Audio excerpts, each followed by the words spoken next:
Hello friends, myself Prithvi Chaudhary from PSMG India solutions private limited. दोस्तों, आज के इस वीडियो में मैं आपको PSMG.in जो हमारा पोर्टल है, GST पोर्टल है, वो कैसे काम करता है, उसके क्या क्या फंक्शंस है, उसके बारे में मैं आपको आज बताऊंगा। दोस्तों, आप ऊपर देख सकते हैं हमारे पोर्टल का एड्रेस है www.psmg.in। और इस वीडियो में क्या क्या पॉइंट्स कवर करूंगा वो मैं आपको बता देता हूं कि आप हमारे पोर्टल को कैसे लॉगिन करते हैं, क्या क्या क्रेडेंशियल्स होंगे, और कैसे आप उसमें एक क्लाइंट को रजिस्टर करते हैं जिसकी GST फाइलिंग करनी है, वो हमारे पोर्टल में कैसे उसको आप रजिस्टर करते हैं। साथ के साथ कैसे आप उस क्लाइंट को, हमारा पोर्टल और गवर्नमेंट का पोर्टल कैसे कनेक्टेड है वो मैं आपको बताऊंगा। और कैसे आप क्लाइंट की ऑथेंटिकेशन लेते हैं उससे वाया OTP, ताकि उसकी फाइलिंग हम उसके बिहाफ पे हम फाइलिंग कर सकें गवर्नमेंट के सर्वर को। और साथ के साथ में कैसे GSTR 1 फाइलिंग होती है। प्रेजेंटली GSTR 1 और GSTR 3 भी फाइलिंग हो रही है, तो मैं आपको बताऊंगा। इसके बाद में कैसे ई-वे बिल फाइलिंग होती है वो भी हम आपको बताऊंगा। और इस मेरे पोर्टल से रिलेटेड और जो बाकी फीचर्स हैं वो भी मैं आपको इसमें रूबरू कराऊंगा। तो आपके ज़्यादा समय ना लेते हुए मैं वीडियो को स्टार्ट करता हूं। तो फ्रेंड्स, हमारा पहला पॉइंट है GST को कैसे लॉगिन करना है। जो हमारा GST पोर्टल है उसके लॉगिन क्रेडेंशियल्स, उसको कैसे लॉगिन करना है। इसमें मैं आपको अपने वेबसाइट का एड्रेस और वो सब बताऊंगा। वहाँ पे जो आप www.psmg.in खोलते हैं तो वहाँ पे आपको 3 पार्ट दिखते हैं। एक हमारा entry into the GST section, एक एंटर द प्रोफाइल सेक्शन, और एक एंट्री इनटू द वेबसाइट।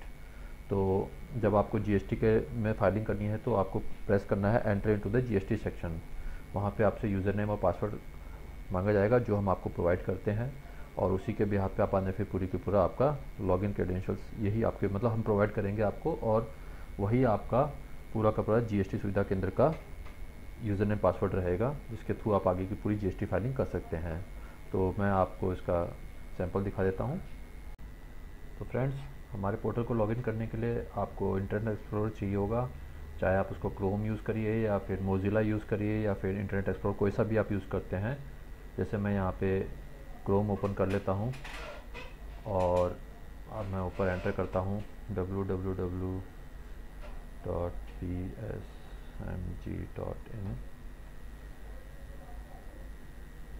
तो एक्चुअली क्या है कि मैं इसको रेगुलर यूज़ करता रहता हूँ, और मैंने कुकीज़ में ये सेव है मेरा डायरेक्ट पाथ, तो ये सीधा ओपन हो गया है।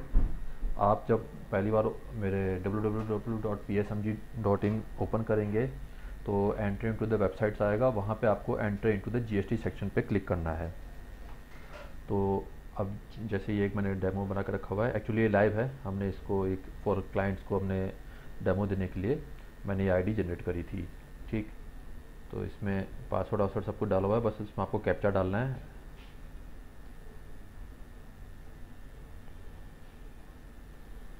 इस कैप्चा में कई बार कन्फ्यूजन हो जाती है 0 और O के बीच में, तो उस चीज़ का थोड़ा सा ध्यान रखिएगा। अगर ऐसा आपको कभी 0 और O आता है तो आप यहाँ पे रिफ्रेश का बटन क्लिक कर दीजिएगा, दूसरा कैप्चा आ जाएगा, वो आप पुट ऑन कर दीजिएगा।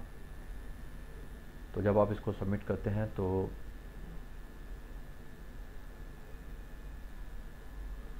आपका पोर्टल का पूरा डैशबोर्ड ओपन हो जाता है। मैं आपको एक बार इसका पूरे के पूरे सारे पॉइंट्स और वो बता देता हूँ क्या क्या वो रहेंगे, आपके सेक्शंस रहेंगे। एक्चुअली पहली बार जब आप लॉगिन करते हैं तो ये वाला पार्ट नहीं आएगा। सबसे पहले यहाँ पे एक होम बटन आएगा जिसमें सबसे पहले वो लिखा जाएगा कि एंटर द बिजनेस यूनिट। तो सबसे पहले आपको बिजनेस यूनिट बनानी है। मैं बना चुका हूँ, मेरी एक कंपनी है, ट्रेडिंग कंपनी, मैं उसका बना चुका हूँ, इसलिए मेरे पास ये वाला ऑप्शन आ रहा है। ठीक है, तो मैं यहाँ से बता देता हूँ आपको। फॉर एग्जांपल, आपने अपने कोई एक जिस क्लाइंट की आपको फाइलिंग करनी है उसने आपने उसका बिजनेस यूनिट ऐड करा, तो वो सब आपको यहाँ पे आएगा। जितने ज़्यादा आप बिजनेस यूनिट्स ऐड करेंगे वो सब आपको यहाँ पे लिस्ट आ जाएगी। मैंने ये डेमो के लिए रखा हुआ है, तो यहाँ पे सिर्फ मैंने अपनी ही कंपनी, एक ट्रेडिंग कंपनी मेरी एक दूसरी है, उसका मैंने यहाँ पे रखा हुआ है। और क्लाइंट का किस महीने की फाइलिंग करनी है वो यहाँ पे आपको ऊपर पता चल जाएगा, जो आप यहाँ पे देख भी सकते हैं। ठीक है, अब आते हैं आपके लेफ़्ट साइड में। तो सबसे टॉप पर है ई-वे बिल। जो भी ई-वे बिल आपको करना है, क्लाइंट के ई-वे बिल बनाना है, वो आप यहाँ से हो जाएगा। रिपोर्ट्स, यहाँ पे आपने कितना ओवरऑल काम वाम किया है वो सारी रिपोर्ट्स आ जाएंगी। इनवॉइस अगर आपको जनरेट करनी है वो इनवॉइस आ जाएंगी। इसी तरीके से परचेज रजिस्टर आ जाएगा, सेल्स डाटा, परचेज डाटा। इसमें GST सेल्स डाटा है आपका GSTR 1 जो गवर्नमेंट की तरफ से अभी भरी जा रही है। GSTR 2 को उन्होंने भी रोका हुआ है, लेकिन नवंबर तक न्यूज़ है कि GSTR 2 आ जाएगी, उससे पहले आ जाएगी, वापस आ जाएगी। ठीक है। और GSTR रिटर्न्स, इसमें आप OTP सब कुछ यहाँ पे करते हैं, वो आपको दिखाऊंगा। फिर यूज़र मैनेजमेंट है और फिर बिजनेस मैनेजमेंट है। यहाँ पे आपको अपने क्लाइंट को ऐड ऑन करना होता है। फिर डायरेक्टरी, वाउचर, लेजर्स, बहुत सारे अकाउंटिंग फीचर्स इसमें हमने ऐड ऑन करके रखे हुए हैं। ठीक है। अब ये मैंने बता दी, ये जो आपका है डैशबोर्ड पूरा का पूरा रहेगा। इसमें सारे रिमाइंडर्स रहेंगे कि कब फाइलिंग होनी है और क्या क्या इंपॉर्टेंट नोटिफिकेशंस है, वो सब यहाँ पे आपका आ जाएगा। जो जो आप क्लाइंट की फाइलिंग करते हैं, आपका ओवरऑल कितना, उसका कितना आपने बिजनेस अभी तक फाइलिंग करी है, वो सब आप यहाँ पे आ जाएगा। ठीक। यहाँ पे आपको पता चलता रहेगा कि आपने जितनों की फाइलिंग करी है उसमें कितनों की कितनी इन्वॉइस है, B2B में कितने इन्वॉइस है, B2CS, B2C, लार्ज, एक्सपोर्ट, सबकी कितनी इन्वॉइसेस हैं, वो सब आपको पता चलता रहेगा कि ओवरऑल हमने कितना काम किया है।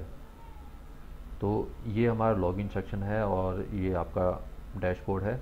अब नेक्स्ट सेक्शन पे चलते हैं। तो फ्रेंड्स, मैं अपने सेकंड पॉइंट पे आता हूँ, how to register client in the GST portal.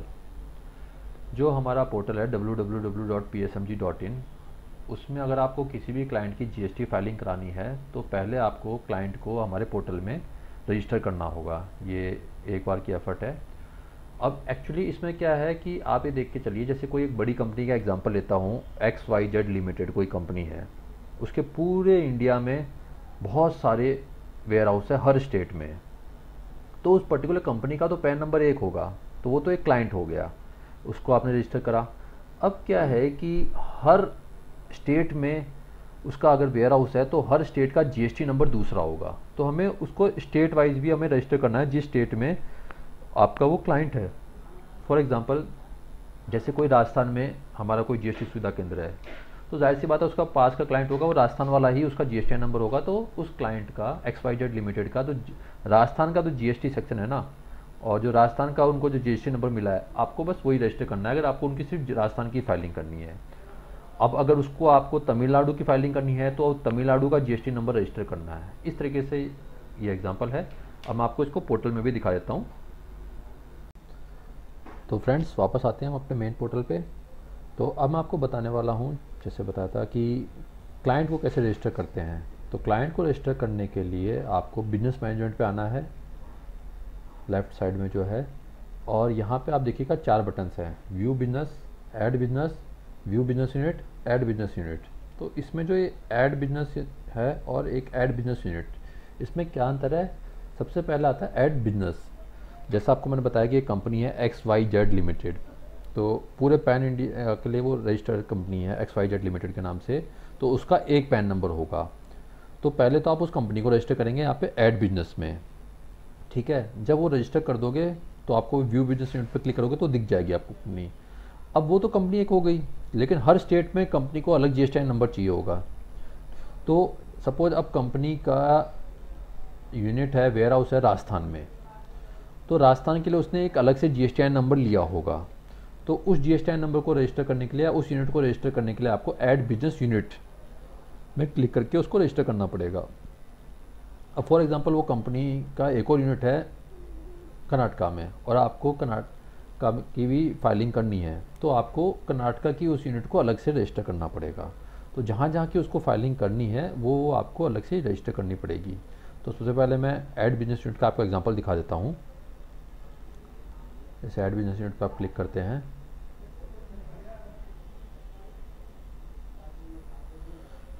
तो फॉर एग्जांपल आपने यहाँ पे लिख दिया जैसे XYZ लिमिटेड, यहाँ पे लिख के फिर आप उसका पैन नंबर भरेंगे, डेट ऑफ रजिस्ट्रेशन क्या है वो आप लिखेंगे, जो पैन नंबर पे मेंशन होगी, किस टाइप की कंपनी है, पार्टनरशिप है, प्रोपराइटरशिप है, हिंदू अनडिवाइडेड वो है, प्राइवेट लिमिटेड है, पब्लिक लिमिटेड है, गवर्नमेंट सेक्टर है, ये सब आपको यहाँ पे मिल जाएगा किस टाइप की कंपनी है वो, और किस टाइप का टैक्स पेयर है वो, नॉर्मल टैक्स पेयर है, IST है, TDS है, कंपाउंडिंग है, कौन सा टैक्स पेयर है। ठीक है। और बाद में आता है कंपनी लोगो, अगर वो कंपनी कोई लोगो देती है वो भी आप डाल सकते हो, और अगर वो प्राइवेट लिमिटेड है या फिर पब्लिक लिमिटेड है तो उसका CIN नंबर होगा, वो CIN नंबर आपको यहाँ पे लिखना है और उसके बाद आपको उसको सेव करना है। तो सेव करने के बाद आप उसको व्यू बिजनेस में देख सकते हैं। तो सैंपल के लिए मैं आपको दिखा देता हूँ, जैसे मैंने अपनी एक trading company SPM India solutions, जिसमें हम थोड़ा इंपोर्ट का काम करते हैं, उसको यहाँ पे रजिस्टर करा हुआ है। तो इसका आप एग्जांपल देख सकते हो, ये मैंने पिछले साल बनाई थी ये कंपनी। तो SPM India solutions, PAN number आ गया, ये सारी चीज़ें इसकी यहाँ पे आ गई। ये तो हो गया, मैंने बिजनेस ऐड कर दिया। अब जैसे इस कंपनी को मैं दिल्ली में ऑपरेट करता हूँ, तो मेरे को दिल्ली के लिए इसको पर्टिकुलर रजिस्टर करना पड़ेगा। तो वो कैसे रजिस्टर करते हैं वो मैं बताऊँ। तो आप व्यू बिजनेस यूनिट पे क्लिक करते हैं, सॉरी ऐड बिजनेस यूनिट पे अगर आपको ऐड करनी है। तो जैसे मुझे इसको ऐड बिजनेस यूनिट पे क्लिक करता हूँ, तो यहाँ पे मेरे को GSTIN नंबर जो आपको मिला होगा वो लिखना है, बिजनेस यूनिट का नाम क्या है, बिजनेस नेम, ये सब। अब देखिए याद रखिएगा, बिजनेस नेम अलग होता है, बिजनेस यूनिट का नाम हो सकता है अलग हो, तो वो चीज़ आपको क्लियर करनी है। GST यूज़र नेम, अब जो गवर्नमेंट की तरफ से आपको GST का एक यूज़र नेम मिला होगा वो आप यहाँ पे मेंशन करेंगे। आपको सिर्फ यूज़र नेम मेंशन करना है, पासवर्ड नहीं डालना। तो उस यूज़र नेम से ही बाद में फिर हमारा पोर्टल सर्वर से कॉन्टैक्ट करेगा। तो ये सबसे इम्पोर्टेंट पार्ट है। और किस टाइप का आपका बिज़नेस है वो आपको यहाँ पे मेंशन करना है। नेचर ऑफ बिज़नेस आपका, किस चीज़ में आप डील कर रहे हैं, आप रिटेल में डील कर रहे हैं, आप ई-कॉमर्स में डील कर रहे हैं, आप फैक्ट्री मैन्युफैक्चरिंग में डील कर रहे हैं, जो भी जिस चीज़ में आप डील कर रहे हैं, जो आपने उस टाइम GST नंबर लेते समय मेंशन करा होगा वो आपको यहाँ पे मेंशन करना है। पैन नंबर ऑटोमेटिकली आ जाएगा, ठीक है। और टैक्स पेयर, आपको आप किस टाइप का टैक्स पेयर है वो आपको मेंशन करना है और स्टेट सेलेक्ट करना है, ठीक।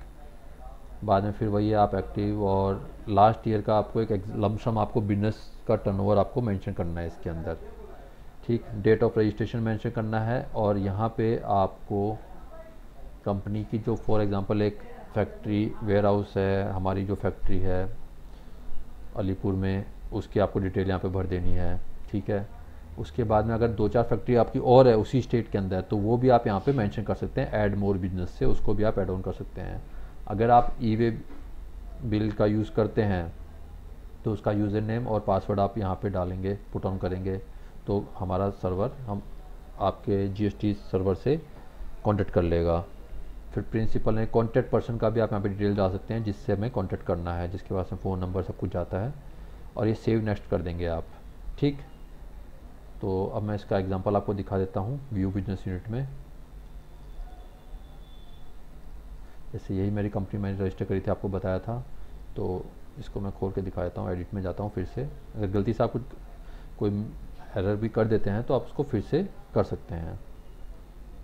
तो ये सब मैंने, जैसे इसमें मेरे ये यूज़र नेम पासवर्ड है, मैंने पूरी की पूरी चीज़ें इसमें यहाँ पे मेंशन करी हुई है, ठीक है।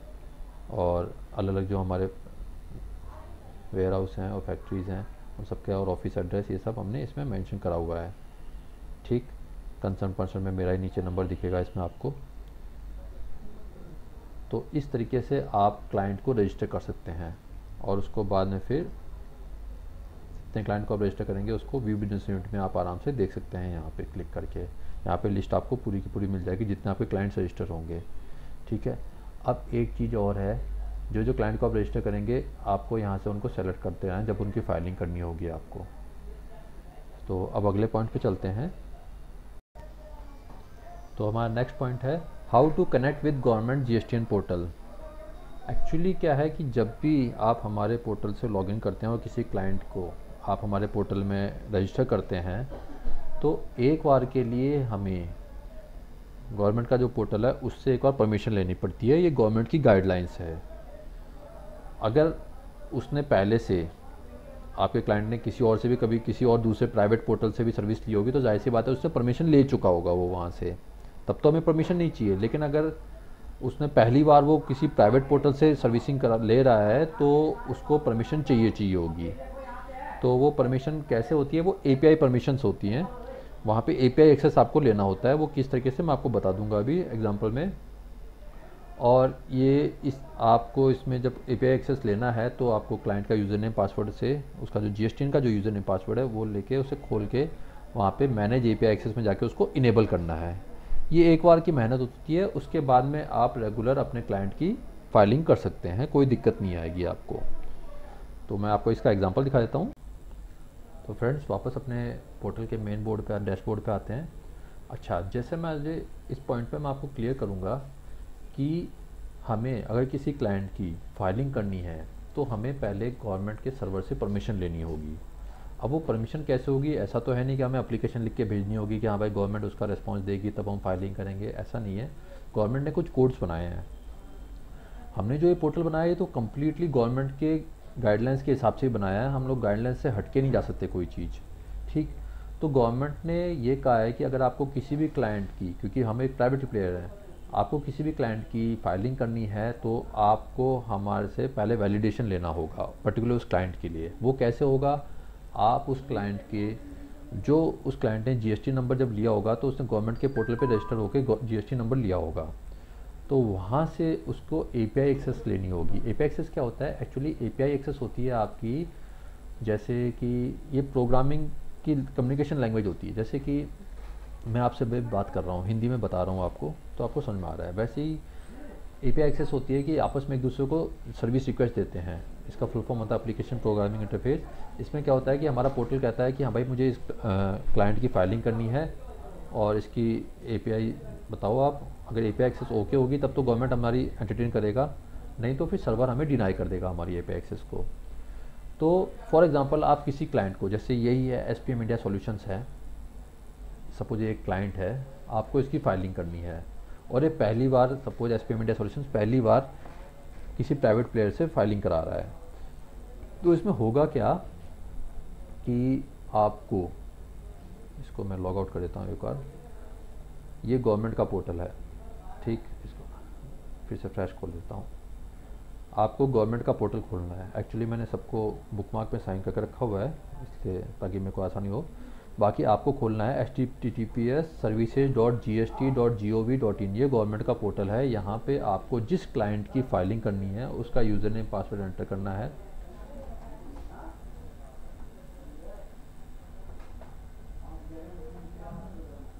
मैं एक बार अपना पासवर्ड देख लेता हूँ।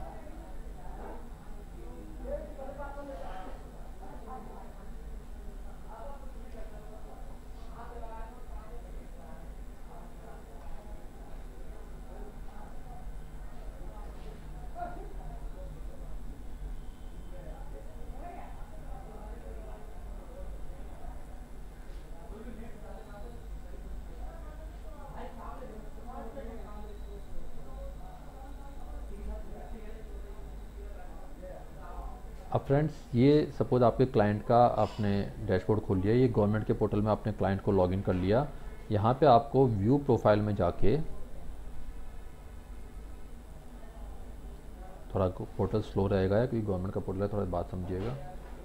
यहाँ पे व्यू प्रोफाइल में जाके मैनेज एपीआई एक्सेस में जाके आपको अपने क्लाइंट की एपीआई एक्सेस के लिए परमिशन लेनी है। कैसे, अभी बताता हूँ। बस देखिए, जैसे यहाँ पे है, अभी यस है। एक्चुअली मैं डेमो देता रहता हूँ इसलिए यस है। फॉर जनरली क्या होता है, क्लाइंट की नो रहती है यहाँ पे, तो आपको उसको यस लेना है। अब इसमें डिफरेंस कैसा होगा मैं आपको बता देता हूँ। जैसे अभी फॉर एग्जांपल आपने यस करके रखा हुआ है, परमिशन यस है, तो मैं अपने पोर्टल पे आता हूँ। अब जैसे मैं किसी भी फाइलिंग करने के लिए, जाहिर सी बात है पहले मुझे ओटीपी चाहिए होगा क्लाइंट के बिहाफ पे, तो मैं ओटीपी सेक्शन में जाता हूँ और यहाँ पे सेंड ओटीपी करता हूँ।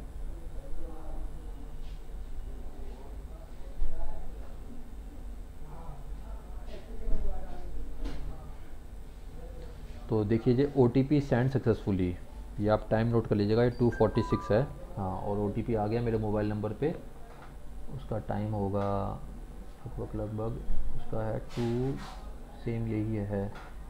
अरे थोड़ी देर पहले ही मैंने एक ओटीपी लिया था डेमो देने के लिए, तो ये ओटीपी आ गया है।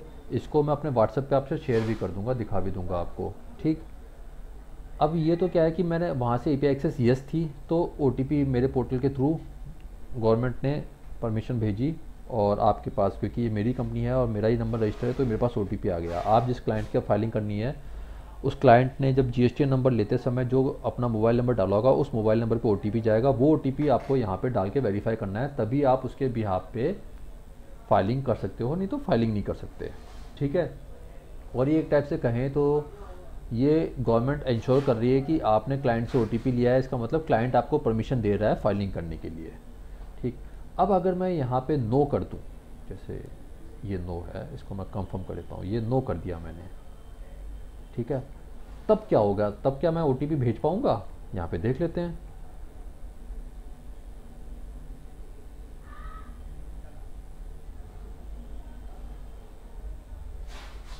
ये एक्चुअली टाइम इसलिए लग रहा है क्योंकि हमें गवर्नमेंट के सर्वर से कॉन्टैक्ट करना होता है, तो थोड़ा सा बीच में वो आता है, प्रॉब्लम आती है थोड़ी।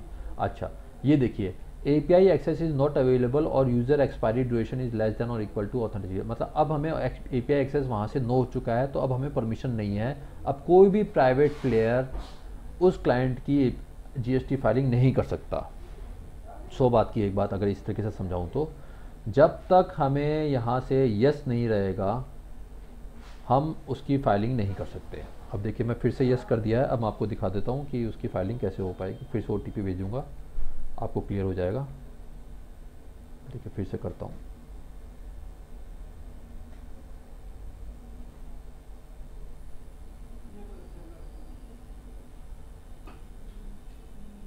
देखिए, OTP जा चुका है, अब ये मेरे मोबाइल पे आ जाएगा। ठीक है, हाँ, ये OTP आया है 978587, और इससे पहले वाला आया था वो था 591666। ठीक है, ये OTP मैं अभी आपको व्हाट्सअप में स्क्रीनशॉट में दिखा दूंगा, यहाँ पे अपना व्हाट्सअप खोल के। तो इस तरीके से हम लोग गवर्नमेंट से सर्विसेज और गवर्नमेंट के जो पैरामीटर्स है, गाइडलाइंस है, उसको फॉलो करते हुए हमने पोर्टल बनाया है। और हमें गवर्नमेंट से परमिशन लेनी होती है, वाया OTP हम दिखाते हैं कि हाँ भाई, ये क्लाइंट हमें ऑथेंटिकेट कर रहा है, हम इसके बिहार पे इसकी GST फाइलिंग कर सकते हैं।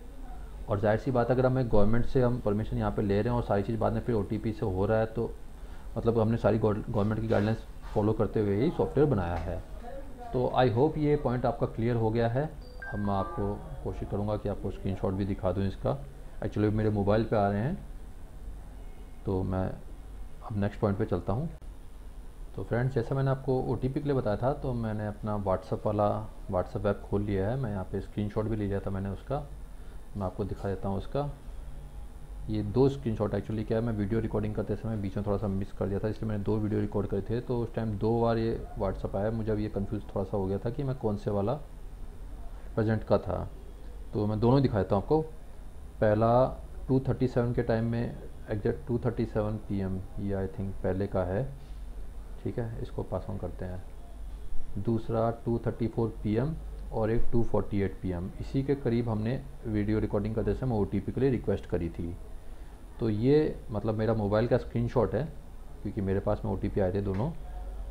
तो ये सबसे पहला 2:34, दूसरा 2:48, और एक वीडियो रिकॉर्डिंग में ये 2 आए थे। और ये दोनों मैंने आपको बताए भी थे व्हाट्सअप, 591666 और 541789। थोड़ा सा कन्फ्यूजन हो गया क्योंकि मैंने 2 बार वीडियो रिकॉर्डिंग करी थी, एक बार पहले बीच में थोड़ा सा मिस हो गया था, इसलिए मतलब थोड़ा सा कन्फ्यूज़न है इन दोनों में से। इस टाइप से आप मेन देख लीजिए कि इस टाइप से पूरा का पूरा OTP आता है, ये गवर्नमेंट की तरफ से 10 मिनट के लिए वो वैलिडेट होता है।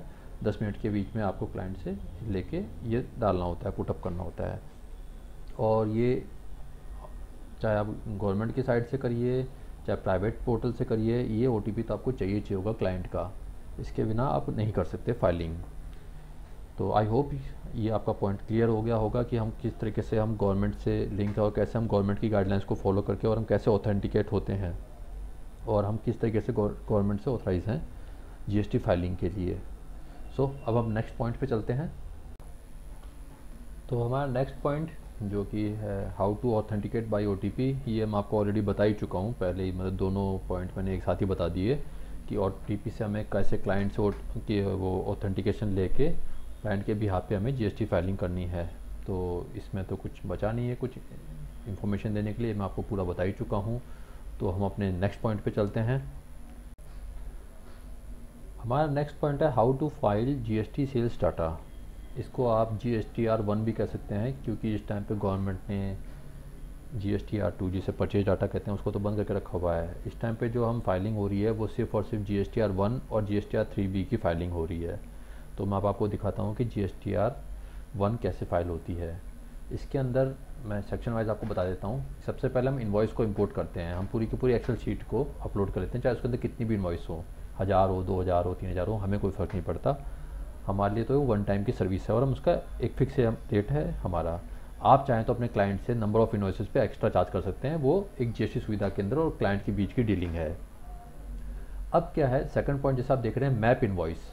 अब क्या है कि देखिए गवर्नमेंट का एक इन्वॉइस लेने का एक स्टैंडर्ड तरीका है, ठीक है। गवर्नमेंट ने क्या कर रखा है कि मेरे को तो इन्वॉइस चाहिए इस फॉर्मेट में चाहिए। अब जैसे बाकी बड़े बड़े अकाउंटिंग सॉफ्टवेयर हैं, XYZ बहुत सारे अकाउंटिंग सॉफ्टवेयर है, हर अकाउंटिंग सॉफ्टवेयर का इन्वॉइस डाउनलोड करके देने का एक अलग तरीका है, ठीक है, अलग उनका फॉर्मेट है। तो मैक्सिमम दिक्कत आती है जैसे गवर्नमेंट पोर्टल के साथ में या फिर किसी और के साथ में कि वो फॉर्मेट मैच नहीं करता। तो हमने इसका एक सॉल्यूशन निकाला। हमने क्या है कि इन्वॉइस मैपिंग नाम का हमने एक टूल जनरेट करा, जिससे क्या है कि आप एक बार इन्वॉइस को मैप कर दोगे और फिर वो ऑटोमेटिकली फ्यूचर में जब भी आप वो वाली इन्वॉइस डालोगे और आपने इन्वॉइस का मैप करके उसका एक नाम डालना है। जैसे मैं भी आपको दिखा दूंगा कि मैंने अपनी वाली इन्वॉइस को मैप नाम डाल के SPM डाल दिया, तो आने वाले टाइम में उस पर्टिकुलर अकाउंटिंग सॉफ्टवेयर की जब भी इन्वॉइस आप डालोगे, अपलोड करोगे और उस मैप का नाम SPM डाल दोगे तो वो ऑटोमेटिकली ले लेगा। मतलब हर बार आपको फॉर्मेट को चेंज करने में उन सब में टाइम वेस्ट नहीं होगा, ऑटोमेटिकली एक बार की मेहनत होगी ये, ठीक है। अब उसके बाद में क्या, फॉर एग्जांपल अब इन्वॉइस अपलोड हो गई, तो इन्वॉइस अपलोड होते समय पहले हमारे सर्वर पर अपलोड होती है, तो हमारा सर्वर उसको पूरी इन्वॉइस को चेक करता है कि वो गवर्नमेंट के स्टैंडर्ड के हिसाब से है या नहीं है और कहीं कोई डुप्लीकेसी तो नहीं हो रही, ठीक है। अब डुप्लीकेसी हो गई या कोई एरर आ गया तो वो फिर हमारा सॉफ्टवेयर बताता है, उसको आप ठीक कर सकते हो। और जब सब कुछ ठीक हो जाता है उसके बाद में आप अपलोड करते हो डाटा को। यहाँ पे अगर आपने पहले से OTP ले लिया है तो डायरेक्ट अपलोड हो जाएगा। अगर आपने OTP नहीं लिया, जैसे क्या है कि मैं अभी OTP नहीं ले रहा, क्योंकि यार मैं तो एग्जांपल दिखा रहा हूँ बिना बात के, अगर मैं OTP लेके अपलोड करूँगा तो सीधे मेरा डाटा अपलोड हो जाएगा, ठीक है। अभी आप देखिएगा, तो अगर आपने OTP नहीं लिया तो जैसे आप अपलोड पे क्लिक करोगे आपके पास फिर से आ जाएगा कि भाई साहब OTP लो, ठीक है। तो मैं स्टार्ट करता हूँ। तो फ्रेंड्स मैं वापस अपने पोर्टल पे आ गया हूँ और अब मैं आपको बताता हूँ कि GSTR फाइलिंग कैसे होती है। बात करते हैं GSTR 1 की, जिसे कहते हैं सेल्स डाटा, ठीक है। याद रखिए इससे पहले आपको OTP वाला पार्ट क्लियर कर देना है, नहीं तो फिर जब आप डाटा अपलोड करने वाले होंगे तो फिर से OTP के लिए कहेगा, ठीक है। तो इसमें क्या है कि मैंने अभी OTP वाला पार्ट डाला नहीं है, वेरीफाई नहीं किया। उसका मेरा रीज़न है क्योंकि अगर मैं OTP का पार्ट जैसे वेरीफाई करके अपलोड करूँगा तो मेरा डाटा डायरेक्ट अपलोड हो जाएगा। और ये जस्ट एक मेरी जो इन्वॉइस में अपलोड करूँगा ये बहुत बड़ी इन्वॉइस मैंने सैंपल के लिए दिखाई हुई है, तो बिना बात के मेरे पे टैक्स लायबिलिटी आ जाएगी।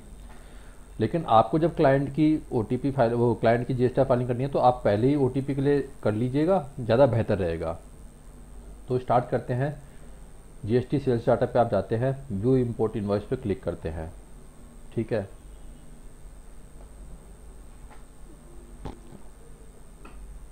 अब यहाँ पे पहले से मैंने कुछ सैंपल के लिए डाल कर रखी हुई, सॉरी वो डमी के लिए दिखाई हुई है, कुछ लोगों को मैं दिखाता रहता हूँ। अब आपको फॉर एग्जांपल किसी की इन्वॉइस डालनी है, इंपोर्ट करनी है, तो इंपोर्ट इन्वॉइस पे आप गए, ठीक। और अब यहाँ पे मैंने आपको अगर बताया होगा मैपिंग के बारे में बताया होगा, तो जैसे मैंने आपको बताया था SPM 1, अगर मैं ये सेलेक्ट कर लेता हूँ और मैं इन्वॉइस को अपलोड करता हूँ तो ये डायरेक्ट उठ जाएगी, कोई दिक्कत नहीं आएगी, ठीक है। लेकिन मैं ऐसा नहीं करता, भी आपको वो दिखाता हूँ सिंपल तरीका। पहली बार सपोज आपने ये करा, फाइल चूज़ करी,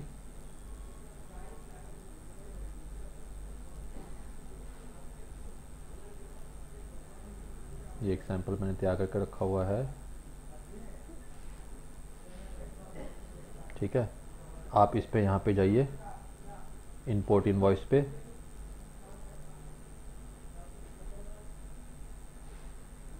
अब जैसे मैंने आपको बताया ये है गवर्नमेंट के पैरामीटर्स।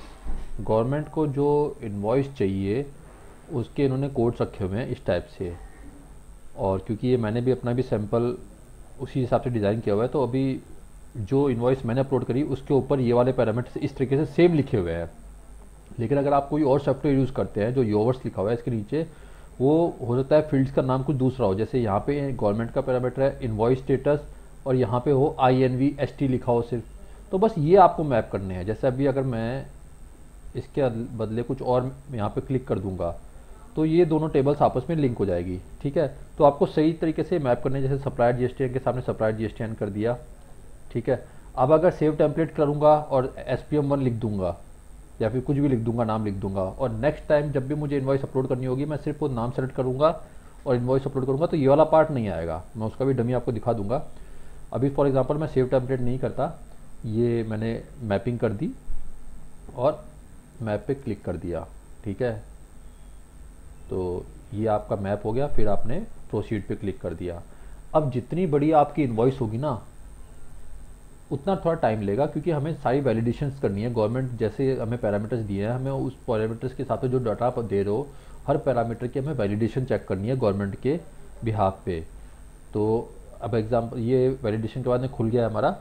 देखिए इसमें टोटल 55 इन्वॉइसेस थी, सारी अलग डिफरेंट नंबर की थी, इसलिए सेम यही आया है 55। अगर फॉर एग्जांपल कुछ इन्वॉइसेस हो जैसे सेम नंबर की हो, ठीक है, तो नंबर ऑफ इन्वॉइसेस तो यहाँ पे दिख जाएगा, और कुछ इन्वॉइसेस सेम नंबर की अगर 5 एक्स्ट्रा हो तो उसके जितने फॉर एग्जांपल 5 एक्स्ट्रा हो सेम नंबर की, तो टोटल 60 इन्वॉइस हो गई, वो यहाँ पे दिख जाएगी। लेकिन नंबर ऑफ इन्वॉइसेस क्या है, वो यहाँ पे आपकी 55 ही रहेगी, ठीक है। अब क्या है कि ये मैं जो अभी डेमो में दिखाता रहता हूँ लोगों को, तो इसलिए पहले भी अपलोड करी थी, तो ये डुप्लीकेट इन्वॉइस में आ गई, ठीक है। आप डुप्लीकेट इन्वॉइस में जाएंगे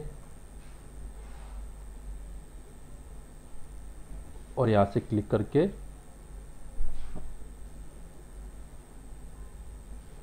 इसको ओवरराइट कर दीजिए। ये तब भी काम आ सकता है, फॉर एग्जांपल आपने कोई इन्वॉइस को गलत एंट्री कर दी हो, आपको फिर से अगर वो इन्वॉइस ठीक करके वापस करनी है, तो आप यहाँ पे जाके ओवरराइट कर दीजिए और उसको अपलोड कर दीजिएगा, वहाँ पे भी ये काम आता है। तो फॉर एग्जांपल मैंने डुप्लीकेट में ओवरराइट कर दी,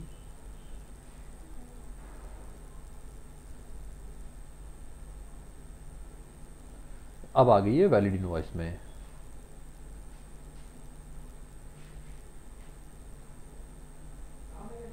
ठीक है फ्रेंड्स, ये अब मेरी वैलिड इन्वॉइस में आ गई है।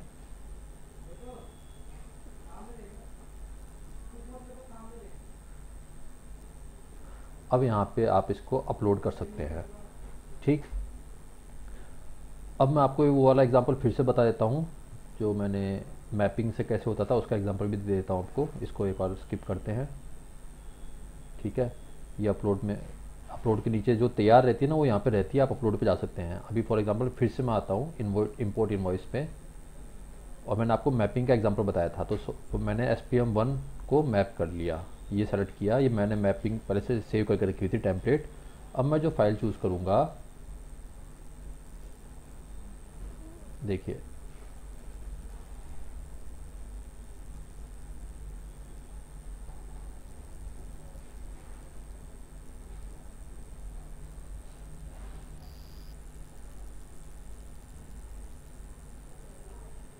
आपने देखा, अब इन्होंने वो पूछा नहीं कि मैपिंग के लिए, अब डायरेक्ट मैंने टेम्पलेट सेलेक्ट करी और इन्वॉइस अपलोड करी और इसने सीधी की सीधी वो उठा ली। मतलब ये हमारी वन टाइम की मेहनत है, लेकिन अगली बार आप कोई भी सॉफ्टवेयर हो उसको आप एक बार नाम करना है, उसका जितनी बार भी उसकी इन्वॉइस आई बस उसका नाम डालना है आपको, और सीधा इन्वॉइस इम्पोर्ट हो जाएगी, ठीक है। अब ये वापस वही डुप्लीकेट एंट्री फिर से आ गई है, इसको मैं वापस रिपीट करता हूँ।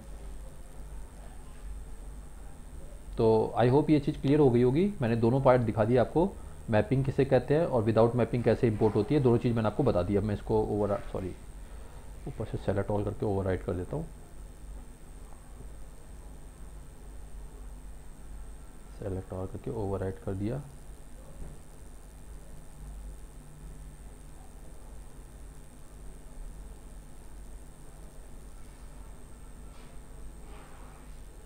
ठीक है, अब मेरी ये वैलिड इन्वॉइस में आ गई है। अब डुप्लीकेट में देखिए 0 हो गई होगी, और मेरी वैलिड इन्वॉइस में ये आ गई है, खुलने वाली है, हाँ ठीक है। अब व्यू पे चलते हैं, और यहाँ से आप इसको अपलोड कर सकते हैं। आप चाहे तो इसको डाउनलोड भी कर सकते हैं, ठीक है। अब मैं एग्जांपल जैसे अपलोड क्लिक करता हूँ, तो मुझे सेलेक्ट करनी है कि अपलोड कौन सी करनी है। आप एक साथ भी सेलेक्ट ऑल कर सकते हो तो सारी अपलोड हो जाएंगी। आप एक एक चीज़ को भी एक एक करके भी इन्वॉइस आप अपलोड कर सकते हो। जैसे बस आपको यही अपलोड करनी है इस टाइम पे, तो आप इसको अपलोड कर सकते हो। अब यहाँ पे कुछ फीचर्स है, इसमें अगर सिर्फ पर्टिकुलर इसी में एडिट करना है तो आप यहाँ पे एडिट कर सकते हैं, डिलीट करना है तो आप डिलीट कर सकते हैं, अगर इसको होल्ड रखना है तो आप होल्ड भी रख सकते हैं, एक एक का भी आप कर सकते हो इंडिविजुअली भी। और अगर आपको सबको एक साथ सेलेक्ट कर दो, और अब यहाँ पे देखिएगा, यहाँ पे 2 फीचर मैंने और दिए हैं। एक तो अपलोड आपको समझ में आ ही रहा है, एक शेड्यूल अपलोड होता है। शेड्यूल अपलोड क्या होता है कि देखिए गवर्नमेंट ने हर टाइम एक टाइम लिमिट लगाई है कि आपको GSTR 1 इस टाइम से लेकर इस टाइम तक भरनी है, GSTR 2 इस टाइम से लेकर इस टाइम तक भरनी है, और ऐसी अलग अलग GSTR का हर एक का टाइम है। और फॉर एग्जांपल हमें GSTR2 10 से लेकर 15 तारीख के बीच में भरना है, लेकिन आपके पास डाटा आपको आपके क्लाइंट का मिल गया 1 तारीख को ही। अब आप कहाँ वेट करोगे उसका कि 10 से लेकर 15 तारीख के बीच में फाइलिंग करूँगा? तो आप क्या है यहाँ पे शेड्यूल अपलोड डाल सकते हो। ठीक है, जैसे मैं इसका एग्जांपल देख लेते हैं। शेड्यूल अपलोड के लिए भी पहले वो OTP मांगेगा। हाँ, पहले आप OTP मांगेगा। ठीक है, अगर मैं OTP यहाँ पे डाल देता हूँ ना, तो उसके बाद में देखिए अभी रिसेंटली मेरे पास एक OTP आया है, मैं आपको उसका स्क्रीनशॉट शेयर करता हूँ। इस बार क्या है, मैंने OTP के लिए रिक्वेस्ट नहीं करी, जैसे ही मैंने ये यहाँ पे शेड्यूल अपलोड किया ना, ये भी एक टाइप से OTP रिक्वेस्ट की वो आ गई, रिक्वेस्ट हो गई है। ये 327 पे OTP आया है, राइट, इतना ही टाइम हुआ है। इसका भी मैं आपको शेयर कर देता हूँ। ये आ गया है, इसको मैं व्हाट्सएप पे शेयर करता हूँ।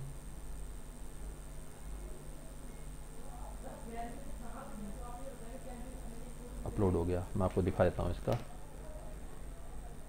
हाँ, इसको बैक मारता हूँ। अभी रिसेंटली वाला, हाँ यही है रिसेंटली वाला। देखिए 327 को OTP फिर से आ गया। ठीक है, इस बार आपने देखा होगा मैंने OTP के लिए रिक्वेस्ट नहीं डाली, लेकिन जहाँ मैंने शेड्यूल अपलोड या अपलोड पे क्लिक करता हूँ ना, ये OTP के लिए ऑटोमेटिकली भेज देता है। ये ऑटो जनरेशन रिक्वेस्ट है। ठीक है, यहाँ पे मैं क्या बोलते हैं, ये OTP डालता हूँ तो मेरा आगे का प्रोसीड हो जाएगा। लेकिन सॉरी, उसका वो आपको मैं दिखा नहीं पाऊँगा, क्योंकि फिर अपलोड हो जाएगा मेरा डाटा, तो वो मुझे प्रॉब्लम हो जाएगी, क्योंकि इतनी सारी एंट्री है, लाखों की एंट्री है जो मैं डेमो के लिए दिखाता हूँ। इस सब मेरा कोई मतलब नहीं है, तो ये कहीं ना कहीं मेरे को ही प्रॉब्लम हो जाएगी। तो यहाँ पे आप जब OTP डालते हैं तो उसके बाद में फिर आप इसको अपलोड करते हैं तो अपलोड सीधा हो जाएगा। हाँ, जैसे मैं आपको दिखा रहा था, जैसे मैं यहाँ पे आपने देखा OTP था 496255। मैं कुछ और डाल के देखता हूँ, लेता है नहीं लेता, ये रॉन्ग OTP है। ठीक है, OTP यहाँ पे आपको डालना पड़ेगा। तो शेड्यूल अपलोड में ये आप डेट फिक्स कर दोगे, उस टाइम पे ऑटोमेटिकली वो, जैसे मैंने यहाँ पे रॉन्ग OTP डाला है तो इनवैलिड सेशन आ गया ये। ठीक, तो उस टाइम पे वो ऑटोमेटिकली अपलोड हो जाएगा, आपको बार बार मेहनत करने की जरूरत नहीं पड़ेगी। मैं फिर से क्लिक करता हूँ, जैसे आपको GSTR2 10 से लेकर 15 तारीख के बीच अपलोड करनी है। आपके पास में डाटा आ गया 1 तारीख को, तो आप क्या करो, यहाँ से अपलोड करो और शेड्यूल अपलोड डाल दो कि हाँ भाई 11 तारीख को 6 बजे ऑटोमेटिकली अपलोड हो जाए। तो 11 तारीख को 6 बजे ऑटोमेटिकली वो डाटा अपलोड हो जाएगा, आपको टेंशन भी नहीं लेनी। ये हमने फीचर इसमें ऐड ऑन करके रखा हुआ है। तो आई होप आपको अपलोडिंग का पूरा पॉइंट्स और कॉन्सेप्ट क्लियर हो गया होगा। अब अपने नेक्स्ट पॉइंट पे चलते हैं। हमारा नेक्स्ट पॉइंट है how to file e way bill. जैसा मैंने आपको बताया था कि हम इस टाइम पे प्रेजेंटली 2 सर्विसेज दे रहे हैं, एक तो GST फाइलिंग की और एक ई-वे बिल की। तो जिन मेरे दोस्तों को ई-वे बिल के बारे में नहीं पता, मैं थोड़ा थोड़ा बता देता हूँ। देखिए ई-वे बिल क्या है, 3 जून 2018 से गवर्नमेंट की तरफ से पूरे इंडिया में लागू हो चुका है और स्ट्रिक्टली तरीके से। आज से पहले क्या होता था कि जब कोई ट्रक की मूवमेंट होती थी तो उसको चुंगी कर, दुनिया भर के करवर कर देने होते थे। अब वो सब खत्म करके ई-वे बिल का कॉन्सेप्ट ला चुकी है गवर्नमेंट। अब क्या है, किसी भी ट्रक को अगर 50,000 से ऊपर का कोई भी सामान मूव कराना है, तो चाहे वो 10 मीटर भी हिले, ठीक है, उसको ई-वे बिल चाहिए होगा। ठीक, अब अगर कहीं पे वो बिना ई-वे बिल के पाया जाता है वो ट्रक, तो वो सामान भी जब्त हो जाएगा और ट्रक भी जब्त हो जाएगा और हैवी पेनल्टी लगेगी, उसके बाद भी वो ट्रक छूटेगा नहीं। तो आज के टाइम में विदाउट ई-वे बिल तो कोई भी ट्रक मूवमेंट पॉसिबल है ही नहीं। कुछ लोगों को थोड़ी सी गलतफहमी है कि 50 किलोमीटर के दायरे तक का ई-वे बिल फ्री है, ऐसा नहीं है। एक्चुअली क्या है कि गवर्नमेंट ने ये सहूलियत दे के रखी हुई है कि सपोज़ एक पर्सन है, उसको एक पर्सन दिल्ली में बैठा है, राजस्थान का एग्जांपल लेते हैं, एक पर्सन राजस्थान में बैठा है, उसको अपना सामान भेजना है तमिलनाडु में। ठीक है, तो उसका जो वेयर हाउस है वो राजस्थान में है और सामान भेजना है उसको तमिलनाडु में। तो राजस्थान का जो वेयर हाउस है, पहले वो क्या करेगा, वो पहले ट्रांसपोर्टर को सामान चढ़ाएगा, या तो ट्रक उसको लेने आ जाएगा, तब तो बात ये लगा है। अगर सपोज उसको अपने ट्रांसपोर्टर के पास में सामान भिजवाना है, तब वो उसमें 50 किलोमीटर का वो है कि 50 किलोमीटर तक के अपना ट्रांसपोर्टर उसका जहाँ पे भी है उस रेंज में वो विदाउट ई-वे बिल सामान भिजवा सकता है वहाँ तक, और उसके बाद में वहाँ से ई-वे बिल पूरा बनवा के सामान आगे मूवमेंट होगा। लेकिन इस 50 किलोमीटर में भी उसको ई-वे बिल के 2 पार्ट है, पार्ट ए और पार्ट बी। पार्ट ए तो तब भी चाहिए होगा, विदाउट पार्ट ए भी अगर उसका सामान पकड़ा गया तो तब भी उसका ट्रक भी जब्त हो जाएगा, जिस मोड से भी वो जा रहा है, और सामान तो जब्त होगा ही और हैवी पेनल्टी भी लगेगी। तो आप समझिए होंगे आज के टाइम में 3 जून 2018 से ई वे बिल कितना इंपॉर्टेंट पार्ट हो चुका है। तो मेरे पोर्टल में ई वे बिल की सर्विसेज भी हैं। अब ये कैसे काम करती है मैं आपको बता देता हूँ। ठीक है, अब ई वे बिल के अंदर दो पार्ट है, पार्ट ए और पार्ट बी। थोड़ा मैं इसको डिस्क्राइब कर देता हूँ, मैं अपने पोर्टल में तो दिखाई दूंगा आपको। पार्ट ए क्या होता है, पार्ट ए में इंफॉर्मेशन आएगी कि कौन भेजने वाला है और किसको जा रहा है, मतलब सेंडर और रिसीवर की इंफॉर्मेशन होगी, उनको दोनों का जीएसटीएन होगा, टोटल कितना सामान होगा, सामान की लमसम अमाउंट क्या होगी, एचएसएन कोड क्या होगा, ये सारी चीज़ें पार्ट ए में आती है।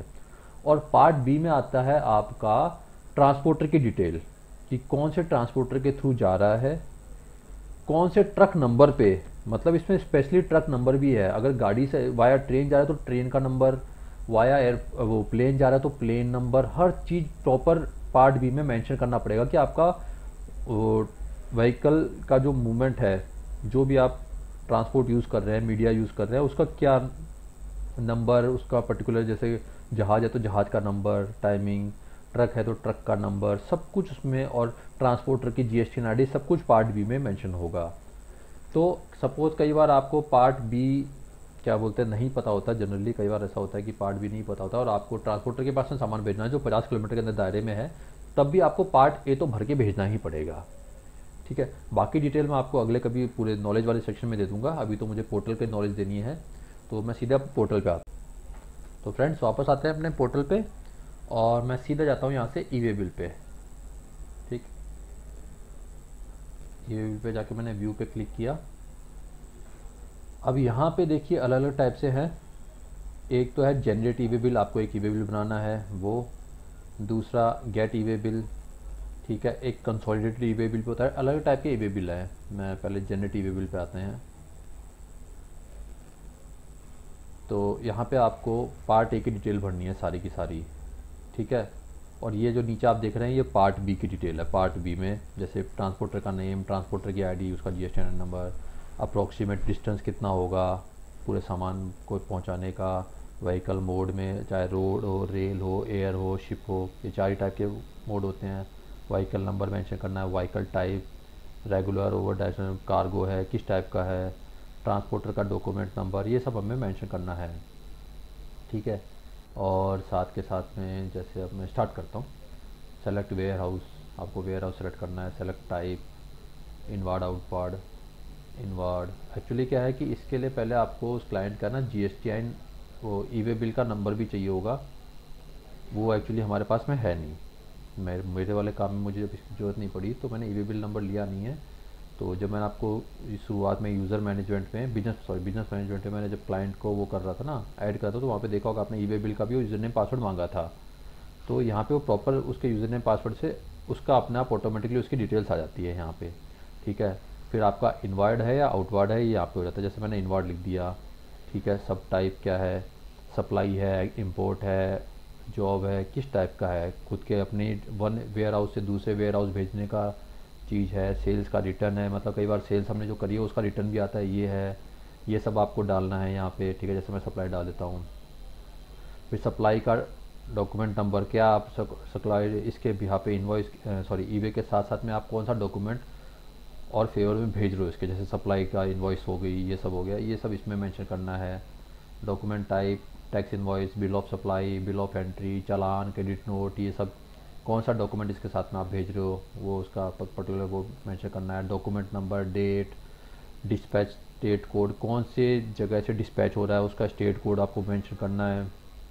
डिस्पैच फ्रॉम स्टेट, अच्छा सॉरी ये मैंने गलती से थोड़ा उल्टा बोल दिया, ये डिस्पैच टू स्टेट, कौन से स्टेट में आपको सामान भेजना है, ये हो गया।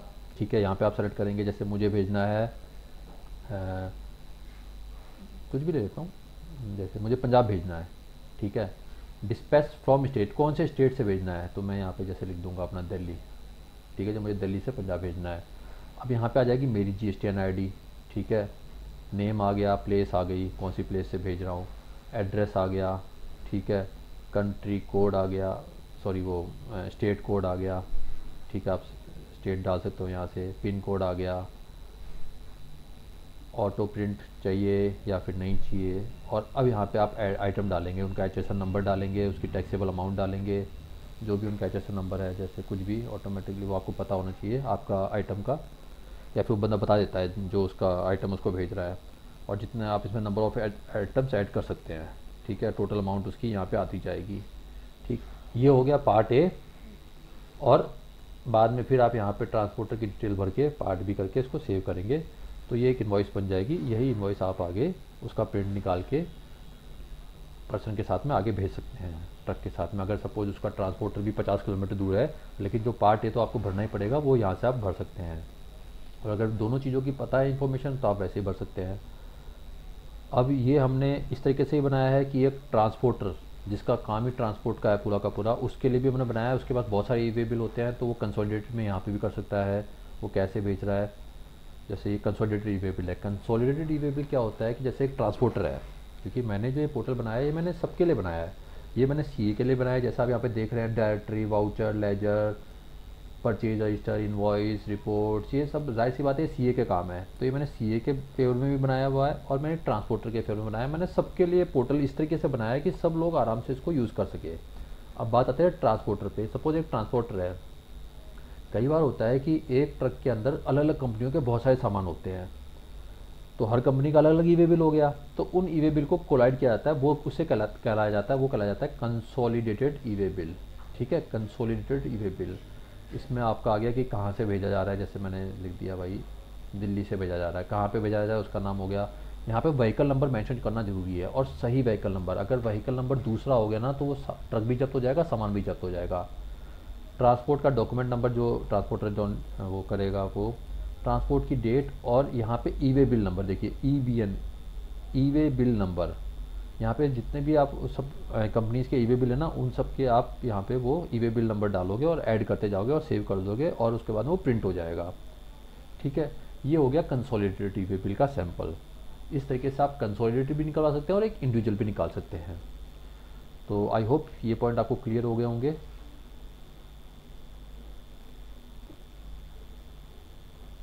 फिर अपने नेक्स्ट पॉइंट पे चलते हैं। तो फ्रेंड्स, अब ई वे बिल के बाद में आपको मैं अपने पोर्टल की बाकी चीज़ें बता देता हूँ। ठीक है, ई वे बिल आप देख ही चुके हैं। ई वे बिल के नीचे रिपोर्ट्स था, रिपोर्ट के नीचे बाद में इन्वॉइस है। आप इंडिविजुअली भी एक एक इन्वॉइस बना सकते हैं, जैसा आपका क्लाइंट है आप वैसे आप इन्वॉइस बना सकते हैं। जैसे कि B2 लार्ज की बनानी है तो किस तरीके से होगी, एक एक एग्जांपल दे देता हूँ आपको। ऐड इन्वॉइस करके आप एक एक चीज़ को बना सकते हैं, इन्वॉइस भी बना सकते हैं क्लाइंट की। इसमें आपको एक बार डिटेल भरनी पड़ेगी, उसके बाद में फिर एक एक एंट्री आप क्लाइंट की इन्वॉइस, मतलब आप टाइप से डाटा मेंटेन कर सकते हैं। आगे बात करें तो परचेज रजिस्टर भी आप मेंटेन कर सकते हैं। ठीक है, ये सब CA के टर्म्स के हैं, और मैं धीरे धीरे, एक्चुअली मैं अभी आपको बताने जाऊँगा तो आप कन्फ्यूज़ हो जाएंगे। मैं आपको सारी नॉलेज दूंगा, लेकिन धीरे धीरे। सेल्स डाटा मैं आपको बता ही चुका हूँ, परचेज डाटा आपको मैं बता चुका हूँ। ठीक है, परचेज डाटा को कहते हैं GSTR2, और GSTR रिटर्न में हाँ ये GSTR3 भी है, ये भी आपको भरनी है। इसके बारे में भी आप पूरा का पूरा बना सकते हैं कि हाँ भाई जी, वैसे सिंपल होती है बहुत ही ज़्यादा, इसमें कुछ कॉम्प्लिकेशन नहीं है। आपको ओवरऑल कि इस महीने आपको टोटल धंधा कितना हो वो आपको बस अपलोड करना है, सेव करके अपलोड करना है। ठीक है, इसके बाद में आता है आपका जैसे रोल ओवर इन्वॉइसेस। कुछ किसी इन्वॉइस को जिसे हम रोल वो कहते हैं इन्वॉइस रिकॉन्सिलेशन कहते हैं, कि कोई दिक्कत हो गई हो तो उसको इन्वॉइस रिकॉन्सिलेशन कर सकते हैं, या फिर कोई इन्वॉइस गलत चढ़ गई हो तो आप यहाँ से उसको डिलीट कर सकते हो। ये मैंने जो अपलोड डेमो के लिए दिखा देता हूँ, इनको मैं यहाँ से डिलीट भी कर सकता हूँ। ठीक है, और आपका मैं हाँ व्यू रूटर में एक चीज़ और स्पेशल मैं दिखा देता हूँ आपको, जैसे कि ये प्रिपेयर। तो यहाँ पे